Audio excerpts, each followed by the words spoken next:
Hello' বন্ধু, current আছামলৈ স্বাগতম। আজি আমি সাঁচি গছৰ বিষয়ে থুলমূল এটা আভাস দাঙি ধৰিবলৈ লৈছোঁ। সেইটো হৈছে সাঁচি গছত ইমান দাম আমি কিয় পাওঁ। হেল্ল' বন্ধু, সাঁচি গছ মূলতঃ ধূনাৰ কাৰণে বিক্ৰী হোৱা এবিধ উদ্ভিদ। সাঁচি গছত যিটো ধোঁৱা উৎপন্ন হয়, কাৰ্বন মনক্সাইড, কিন্তু এই কাৰ্বন মনক্সাইড গেছটো হ'ল এজন মানুহক মৃত্যু ঘটাব পৰা গেছ। কিন্তু আমাৰ সাঁচি গছৰ ধূনাৰ পৰা যিটো কাৰ্বন মনক্সাইড গেছ উৎপন্ন হয়, তাত পৰমাণু 3টা থাকে। য'ত 3টা পৰমাণু থাকে, সেই গেছবিলাকে গ্ৰীণ হাউচ প্ৰস্তুত কৰিব। অৰ্থাৎ এইখিনি অকণমান ভিতৰৰ কথা, আপোনালোকে বুজিবলৈ যত্ন কৰক। মই খুব সহজে কথাখিনি ক'বলৈ যত্ন কৰিম। যেতিয়া আপোনাৰ এডোখৰ যদি টিউব জ্বলাই দিয়া যায় বা প্লাষ্টিক জ্বলাই দিয়া যায়, তেতিয়া দেখিব যে গোটেই চুবুৰীটোত দুৰ্গন্ধৰ সৃষ্টি হৈছে। বা আমাৰ যে পানীৰ কাৰণে যিবিলাক পাইপ, সেই পাইপবিলাক যে আছে, বা কিছুমান কোলা পাইপ আপোনালোকে দেখিছে, সেইবিলাক যদি জ্বলাই দিয়া যায়, তেতিয়া মানৱ দেহত কেঞ্চাৰ সৃষ্টি হ'ব পাৰে। হোৱাৰ 90%।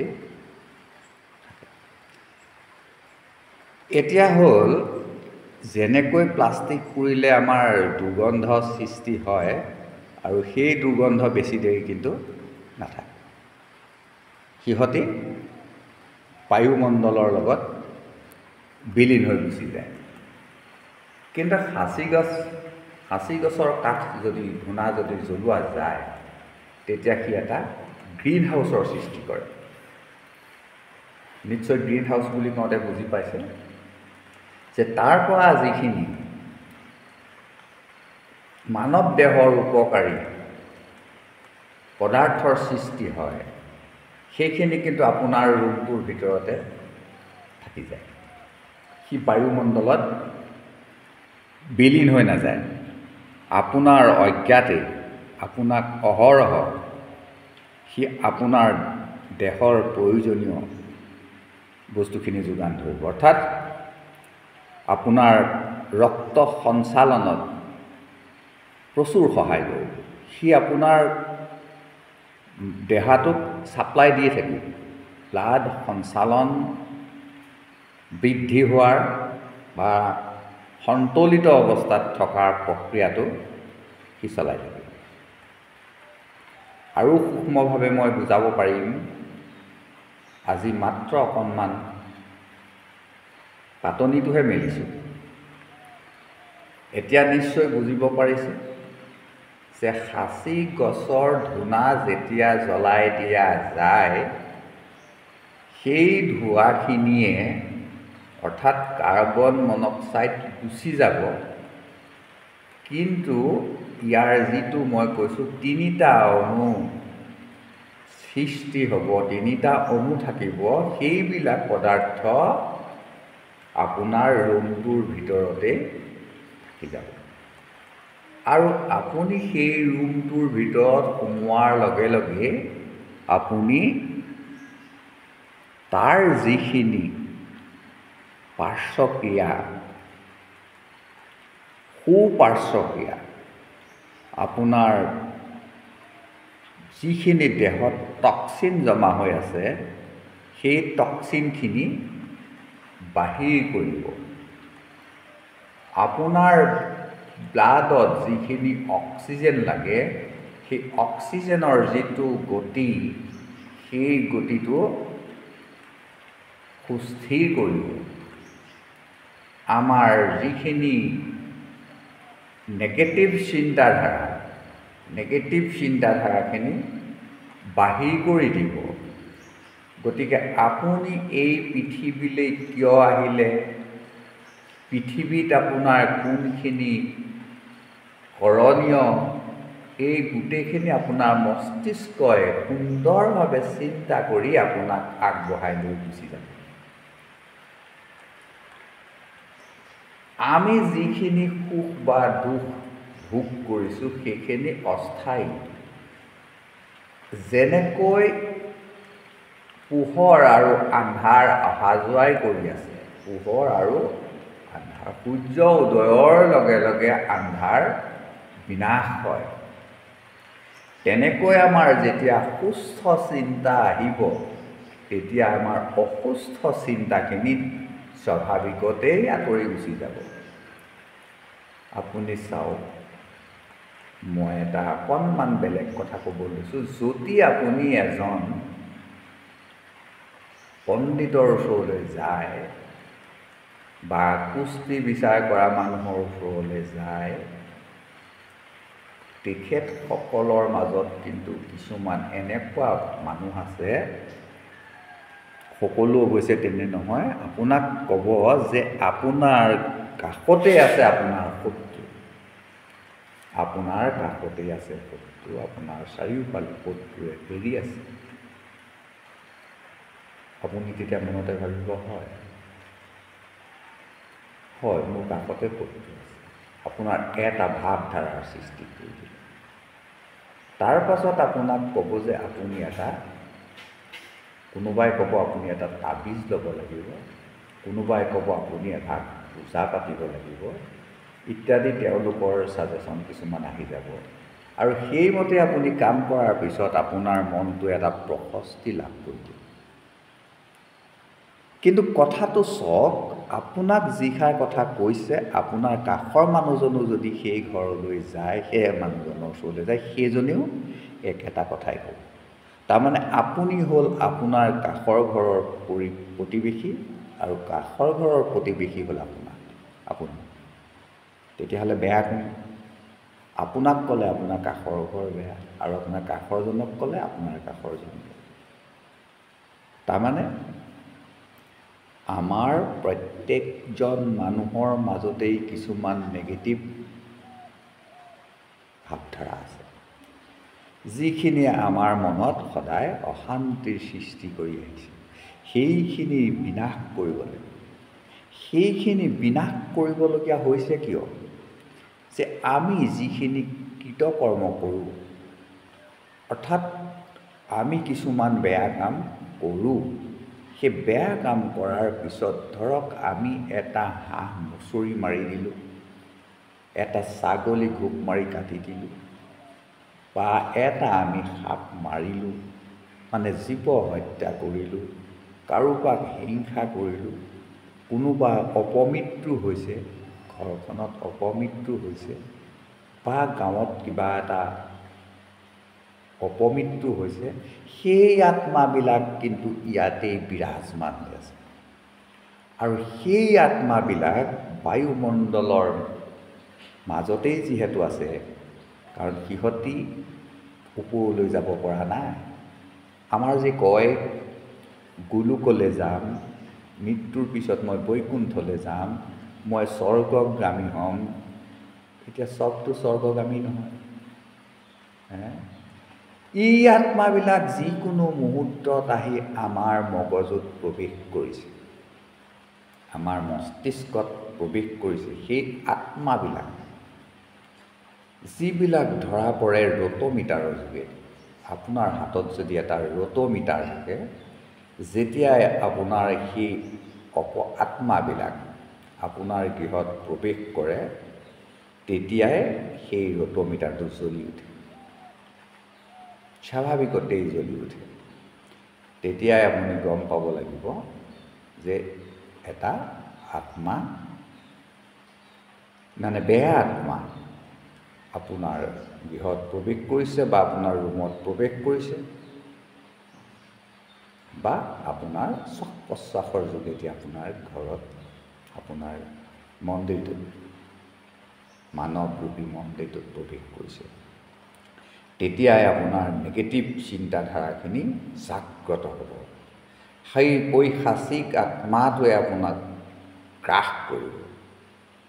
তাৰ পৰা পৰিত্ৰাণ পাবৰ কাৰণে আমি সাঁচি গছৰ ধূনা জ্বলাব লাগে, যি আপোনাক এটা গ্ৰীণ হাউচৰ সৃষ্টি কৰি সেই প্ৰেতাত্মাখিনিৰ পৰা, সেই আত্মাখিনিৰ পৰা, সেই বিষাক্ত বস্তুখিনিৰ পৰা আপোনাক পৰিত্ৰাণ কৰিব। সি গ্ৰীণ হাউচ বুলি কোৱা হৈছে, মানে আপুনি যেতিয়া ৰুমটোত এই সাঁচি গছৰ ধূনা জ্বলাব, সেই ৰুমটোত এটা আৱৰণৰ সৃষ্টি কৰিব, যাৰ দ্বাৰা আপুনি সদা জাগ্ৰত শক্তিশালী হৈ থাকিব। কাৰ্বন মনক্সাইড গেছ কি? যেতিয়া আমি কাঠ পুৰোঁ, যেতিয়া আমি পেট্ৰল ডিজেল পুৰোঁ, সেই ইন্ধন হিচাপে পুৰোঁতে যেতিয়া অক্সিজেনৰ অভাৱ হয়, অক্সিজেনৰ অভাৱ হোৱাৰ লগে লগে কাৰ্বন মনক্সাইড গেছটো উৎপন্ন হয়। সেইকাৰণে জুইকুৰা যেতিয়া ধোঁৱাই আমি ফুৱাই দিওঁ বা আমি বিচনীৰে বিচি দিওঁ, তেতিয়া ডাও ডাওকৈ জুইকুৰা জ্বলি উঠে আৰু ধোঁৱা কমি যায়।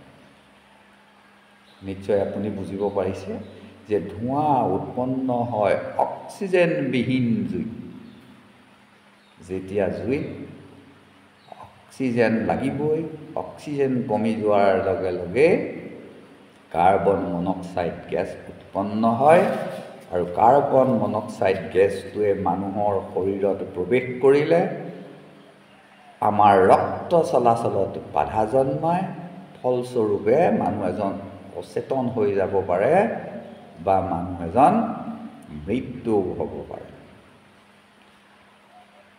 বা খন্তেকৰ কাৰণে ধোঁৱাখিনি আমাৰ দেহত প্ৰৱেশ কৰিব, কিন্তু সেই ধোঁৱাৰ লগত যিখিনি কাৰ্বন আমাৰ দেহত প্ৰৱেশ কৰিব, সেইখিনি কিন্তু ওলাই নাযায়, সেইখিনিয়ে আমাক ৰোগৰ সৃষ্টি কৰিব। ঠিক তেনেদৰে এই যিটো আমাৰ সাঁচি গছৰ ধূনা যেতিয়া জ্বলাম, সিও আমাৰ দেহত প্ৰৱেশ কৰিব, সি কিন্তু ৰোগৰ সৃষ্টি নকৰে, গঠনত, সুস্থ শৰীৰ গঠনত সহায় কৰিব।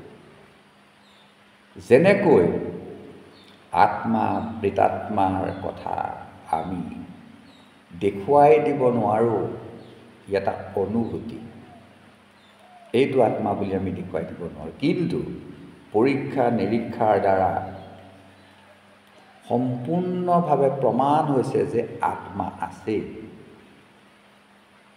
কাৰণ এবাৰ এজন দাৰ্শনিকে, বৈজ্ঞানিকে প্ৰমাণ কৰিছিল কেনেকৈ, যে এটা কাঁচৰ বাকচত, অকণো ফুটা নথকা এটা কাঁচৰ বাকচত এটা নিগনি ভৰাই থৈছিল, আৰু যেতিয়া নিগনিটোৰ মৃত্যু হ'ল, তেতিয়া কিন্তু কাঁচ ফাটি গ'ল।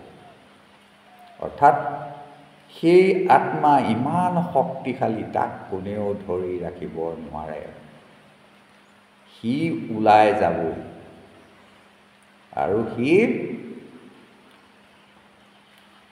সৰ্বব্যাপী থাকিব। সেইটো এটা ডাঙৰ চেপ্টাৰ, যিটোৰ ওপৰত বৈজ্ঞানিকসকলে গৱেষণা কৰি আছে, যে আমি দেখি থকা পৃথিৱীখনত আমি অণু, পৰমাণু লৈকেহে যাব পাৰিছোঁ। পৰমাণুতকৈও ক্ষুদ্ৰ ক্ষুদ্ৰ যিবিলাক অণুজীৱ আছে, সেইবিলাক আতচি কাঁচৰ সহায়ত, অণুবীক্ষণ যন্ত্ৰৰ সহায়ত কিছু কিছু চাবলৈ সক্ষম হৈছে। ফলত মানুহৰ দেহত অনিষ্ট যিবিলাকে কৰে, ধৰক আমাৰ শৌচ পৰীক্ষা কৰিলে, পেচাব পৰীক্ষা কৰিলে, পেচাব পৰীক্ষা কৰিলে, তেজ পৰীক্ষা কৰিলে, কি কৰিলে? সেইখিনি অনুবীক্ষণ যন্ত্ৰৰ সহায়ত অতি সূক্ষ্মভাৱে বিশ্লেষণ কৰি তাত কি কি আছে, অপ্ৰয়োজনীয় বস্তু কি কি আছে, সেইখিনি তন্নকৈ পৰীক্ষা কৰিলে, অৰ্থাৎ ডায়েগনিষ্ট কৰিলে। কৰাৰ পিছত সেইটো বেলেগ চেপ্টাৰ, কথাখিনি ডাক্তৰক জানিবলৈ দিলে। কোনে? লেবৰেটৰিয়ান, যিজনে লেবৰেটৰীত কাম কৰিছে, তেওঁ সেইখিনি পৰীক্ষা কৰি দিলে। সেইখিনি ডাক্তৰে আকৌ চাৰ্টিফাইড কৰি দিলে। তাৰপৰা আপোনাৰ চিকিৎসকজনৰ হাতত পৰিল, তেখেতে আপোনাক ট্ৰিটমেণ্ট কৰিলে, আপোনাৰ ভাল হৈ গ'ল।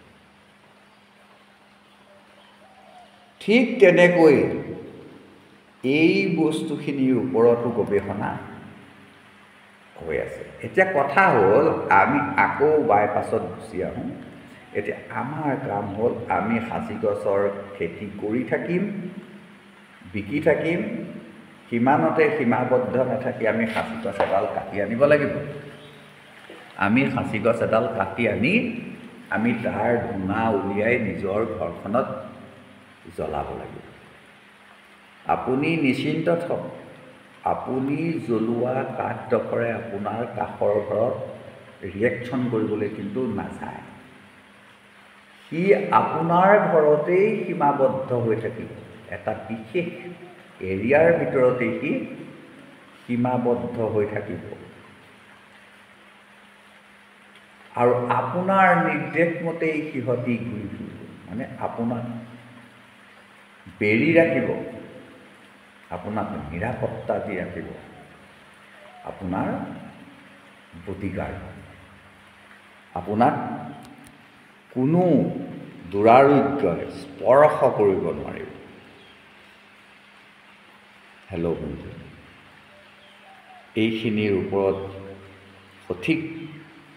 সঠিককৈ যদি জনসাধাৰণৰ মাজলৈ গুচি যায়, তেতিয়া সাঁচি গছৰ মূল্য এতিয়া যিমান আছে ইয়াতকৈও 10 গুণ বাঢ়ি যাব। এতিয়া যিমান হৈ আছে, এতিয়া সোণৰ 3 গুণ, তেতিয়া কিন্তু সোণৰ 10 গুণ, সোণতকৈ 10 গুণ দাম হৈ যাব। আৰু মানুহখিনি হৈ পৰিব ৰোগমুক্ত। গতিকে আপোনাৰ বাৰীৰ ঢাপত থকা গছপুলিটো কিয় বিকি দিব সহজতে? আৰু তাক মই কৈ আছোঁ যে আপোনাৰ প্ৰত্যেকটো পুলিয়েই লাখ টকীয়া, প্ৰত্যেকটো পুলিয়েই লাখ টকা। কিন্তু আপোনাক বেপাৰীজনে লাখ টকা দি যাব নোৱাৰে, কাৰণ 1 লাখ টকাৰ পুলিটোত তেখেতসকলৰ বহুত খৰচ হ'ব।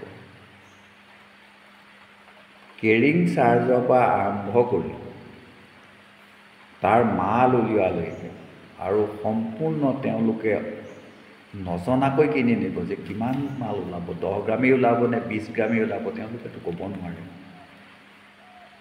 একেবাৰে আন্দাজত কিনি নিব, অনুমানৰ ওপৰত কিনি নিব। কেতিয়াবা তেওঁলোকে বহুত লোকচানৰ সন্মুখীন হয়। মানে ভাল মাল ওলাব বুলি তেওঁলোকে কিনি নি যেতিয়া কাটি পেলোৱাৰ পিছত দেখিলে যে গোটেই মালখিনি পৰাই খাই পেলালে। নাই, গোটেই মালখিনি পৰুৱাই সোমাই ধ্বংস কৰি দিলে, একো নাই। সেইদিনাখনতো তেওঁলোকৰ অৱস্থা পানী ধাৰা নচৰা অৱস্থা হ'ব। কোনোবা বাচি যাব, যিজনে ইয়াৰ পৰা পোনপটীয়াকৈ কিনি নিলে, ছেকেণ্ড পাৰ্টিক বিকিলে, ছেকেণ্ড পাৰ্টিয়ে থাৰ্ড পাৰ্টিক বিকিলে। এনেকৈ গৈ যেতিয়া গছজোপাৰ দাম বহুত উঠিবগৈ, কেঁচাতেই বহুত হৈ যায়। কিন্তু যিজনে কিনি ফালিলে, 7 দিন 7 ৰাতি কামত খাটোৱালে মানুহ, মানে 14-15 দিন মানুহে কাম কৰিলে, 2জন মানুহে 14-15 দিন কাম কৰি পালে ফুটুকাৰ ফেন। সেই ঘাটিটো 1 লাখ টকা দি গছডাল নিয়াৰ পিছত সেই মানুহজনে যেতিয়া 20,000 টকাৰ ঘাটি খালে, মানে 1,20,000 গ'ল, তেতিয়াহ'লে ছেকেণ্ড গছডালত তেখেতে কেনেকৈ দাম দিব?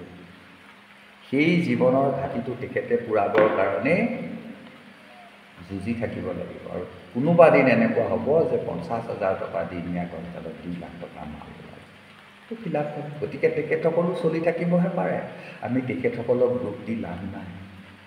কিন্তু এতিয়া আমাৰ আচল কথাটো হ'ল যে সাঁচি গছডাল কাটি আপুনি মাল বনাই দিয়ক। আপোনাৰ পৰা যেতিয়া মালটো কিনি নিব আপোনাক দাম দিব, মানে আকৌ তেওঁলোকে যেতিয়া দেখিলে যে এইখিনি পিয়'ৰ আগৰ, ইয়াত কোনো ঠগ খোৱাৰ ভয় নাই, উপযুক্ত দাম দি লৈ যাব। আচ্ছা, আপুনি যি হয় হওক, আপুনি তাৰে এডাল জ্বলক, আপুনি আপোনাৰ প্ৰটেকশ্যন দিয়ক, যেনেকৈ কৃষ্ণৰ সুদৰ্শন চক্ৰ। কৃষ্ণৰ দিনৰ পৰা এই সাঁচি গছ, অৰ্থাৎ আজিৰ পৰা 5,000 বছৰৰ আগৰ পৰা এই সাঁচি গছৰ ব্যৱহাৰ হৈ আছে। স্বয়ং কংসই ব্যৱহাৰ কৰিছিলে, যুধিষ্ঠিৰে ব্যৱহাৰ কৰিছিলে, যজ্ঞত ব্যৱহাৰ কৰিছিলে। এই সাঁচি গছ নোহোৱাৰ কাৰণে, অৰ্থাৎ সাঁচি গছৰ অভাৱ পূৰণ কৰিবৰ কাৰণে আম গছ ব্যৱহাৰ কৰা হৈছে। এনেকুৱা দিন আহিব যে সাঁচি গছৰ পাতো বিক্ৰী হ'ব। সাঁচি গছৰ কাঠটো বাদ দিয়ক, সাঁচি গছৰ পাতো বিক্ৰী হ'ব। গতিকে আমি সাঁচি খেতি কৰাৰহে কথা। হেল্ল' বন্ধু, বেছি দীঘলীয়া নকৰোঁ, আকৌ লগ পাম, আকৌ বহুত কথা পাতিম। আমি বৈজ্ঞানিক দৃষ্টিৰে সাঁচি গছক চাবলৈ আৰম্ভ কৰিম। আজি মাত্ৰ পাতনিটোহে মেলিছোঁ। ভাল পালে এটা লাইক কৰিব, কমেণ্ট কৰিব, শ্বেয়াৰ কৰিব। আপোনালোকৰ সহযোগিতাই আপোনাৰ মোৰ প্ৰসাদ। আপোনালোকৰ এটা লাইক আৰু এটা কমেণ্টেই মোক নতুন নতুন চিন্তা কৰিবলৈ সুবিধা দিব, কাৰণ আপোনালোকে চালেহে মই ভিডিঅ'বিলাক বনাম। আজিলৈ আহোঁ, ধন্যবাদ।